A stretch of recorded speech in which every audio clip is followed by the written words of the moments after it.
Hi, and welcome to another video. Today we're going to talk about carsales.com. They operate a network of different websites where you can buy or sell cars, motorcycles, caravans, or even boats. I'm Michael, and we talk about all things related to investing and personal finance.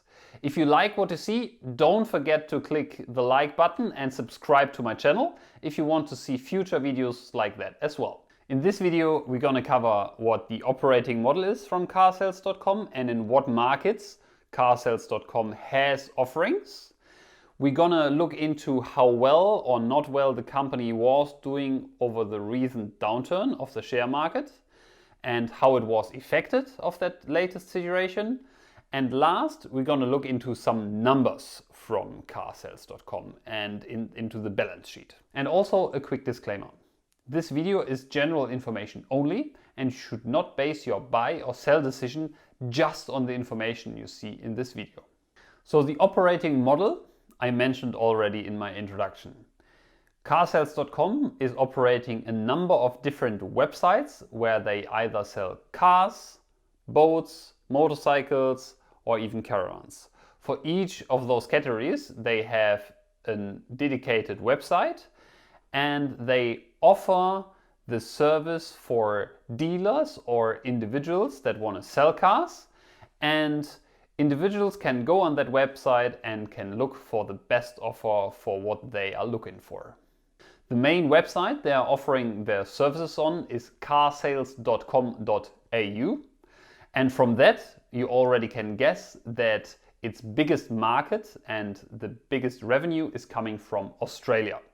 However, they have also an international exposure and mainly in Asia Pacific. And that is, for example, in South Korea, Indonesia, Malaysia and Thailand, but also in Brazil. So how well is carsales.com doing at the moment?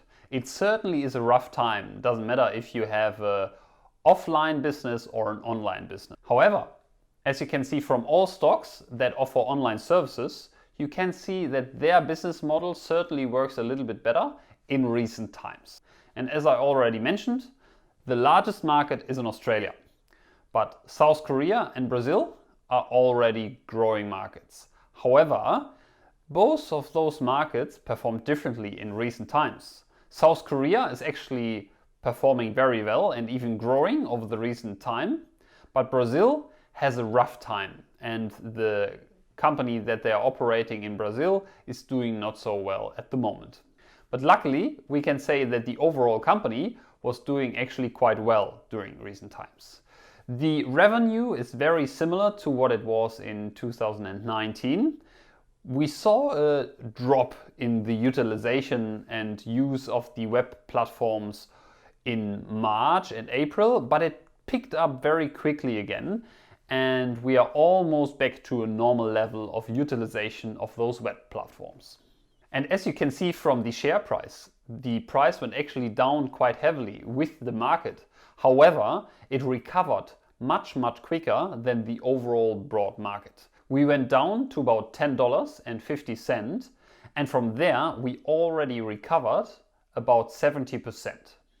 And now that Australia is slowly reopening again and reducing the number of restrictions, you actually can see that Australians have now an interest to buy a second car because they want to avoid public transport.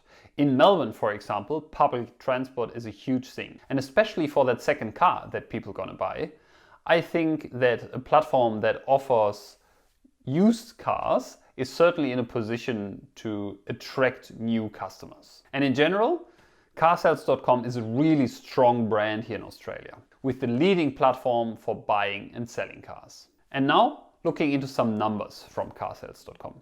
As I mentioned already, the current share price is just below 18 Australian dollars. The market cap from carsales.com is $4.3 billion. And they actually did not cut the dividend, which is really nice to see. And the dividend yield currently sits at 2.8%. And as I already mentioned, The price was down to $10.50, so it came up already quite a strong way and has recovered from its down really good. It has a very strong balance sheet, and the future growth will be pushed by all the international exposure that the company has and the growing markets overseas. Recapping again on the things that I just mentioned. We have a very strong and established business model here in Australia, and we are growing in the market overseas. Luckily, the company did not suffer too much from the recent downturn and could recover really quickly, and we have a very strong balance sheet for the company. Thanks again for watching the video. Don't forget to click the like button and subscribe to my channel. That will help me to know that you liked the content and motivates me to do future videos like that as well. Until then, I'm gonna see you in the next one. Bye!